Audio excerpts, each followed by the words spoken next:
Hello बच्चों, let's read this question. The question says maximum number of electrons that can be accommodated in any orbit is given by option first 2n square, option second 4n square, option third 1/2n square and option fourth none of these. तो इस question के अंदर हमें बोला गया है कि जो मैक्सिमम नंबर ऑफ इलेक्ट्रॉन्स हैं वो किसी ऑर्बिट में कितने अकोमोडेट हो सकते हैं, उसका फॉर्मूला क्या है. तो बात करते हैं हम की कंसेप्ट की. की कंसेप्ट की यदि बात की जाए, की कंसेप्ट, तो की कंसेप्ट हमारे पास क्या हो जाएगा. हम यहाँ पे डिस्कस करेंगे कि जो मैक्सिमम नंबर ऑफ इलेक्ट्रॉन्स हैं किसी ऑर्बिट के अंदर वो कितने हो सकते हैं, उसको किस प्रकार से फाइंड आउट करेंगे. सो यहाँ पे हम देखते हैं maximum number of electrons,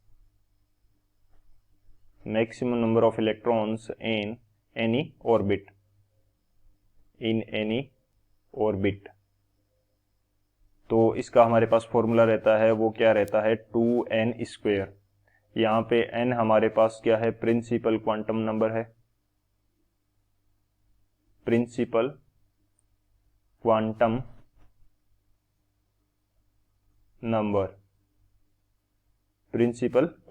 number है. सो इसके अकॉर्डिंग हम मैक्सिमम इलेक्ट्रॉन्स जो हैं किसी ऑर्बिट के वो हम फाइंड आउट कर पाएंगे. तो बात करते हैं हम लोग सॉल्यूशन की यदि बात की जाए तो सॉल्यूशन हमारे पास, यदि हम सबसे पहले देखते हैं कि प्रिंसिपल क्वांटम नंबर क्या है, 1 है. तो हमारे पास नंबर ऑफ इलेक्ट्रॉन्स कितने आएंगे वो हम चेक कर लेते हैं. नंबर ऑफ इलेक्ट्रॉन्स, तो इसके अंदर 2n स्क्वायर आ जाएगा, n की जगह 1 है तो 2 इंटू 1 का स्क्वायर यानी कि 2 इलेक्ट्रॉन्स आ सकते हैं.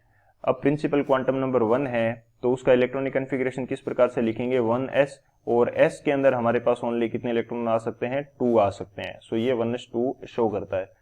इसी तरह से n इज इक्वल टू 2 की बात करें तो यहाँ पे नंबर ऑफ इलेक्ट्रॉन्स कितने आ जाएंगे, नंबर ऑफ इलेक्ट्रॉन्स ये हमारे पास आ जाएंगे 2 इंटू 2 का क्या हो जाएगा, स्क्वायर आ जाएगा.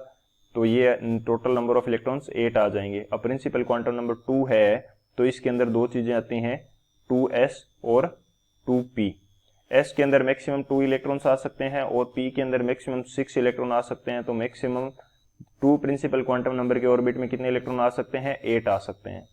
इसी तरह से n इज इक्वल टू 3 हम लेके चलें तो नंबर ऑफ इलेक्ट्रॉन्स कितने आ जाएंगे, नंबर ऑफ इलेक्ट्रॉन्स ये हमारे पास आ जाएंगे 2 इंटू 3 का square which is equal to 18. Maximum number of electrons कितने आ सकते हैं, 18 आ सकते हैं. तो ये क्या हो जाएगा, इसके अंदर तीन चीजें होती हैं, 3s, 3p and 3d. s के अंदर मैक्सिमम कितने इलेक्ट्रॉन आ सकते हैं, 2. p के अंदर मैक्सिमम कितने आ सकते हैं, 6. और d के अंदर मैक्सिमम कितने आ सकते हैं, 10 आ सकते हैं. तो ये टोटल नंबर ऑफ इलेक्ट्रॉन्स कितने हो जाएंगे, 18 हो जाएंगे. इसी तरह से यदि मैं 4 की बात करूंगा तो उसके अंदर मैक्सिमम नंबर ऑफ इलेक्ट्रॉन्स कितने आएंगे, 32 आ जाएंगे, क्योंकि उसके अंदर जो f है वो भी हमारे पास आ जाएगा 4s, 4p, 4d and 4f. तो टोटल नंबर ऑफ इलेक्ट्रॉन्स कितने आ जाएंगे, 32. तो ये हमारे पास फॉर्मूला रहता है 2n स्क्वायर. तो इससे हम इजीली फाइंड आउट कर सकते हैं. सो कौन सा ऑप्शन करेक्ट हो जाएगा हमारे पास, जो ऑप्शन फर्स्ट है ए 2n स्क्वायर, वो हमारा करेक्ट हो जाएगा. So option A is the final answer. I hope you understood it well. Best of luck. Thank you.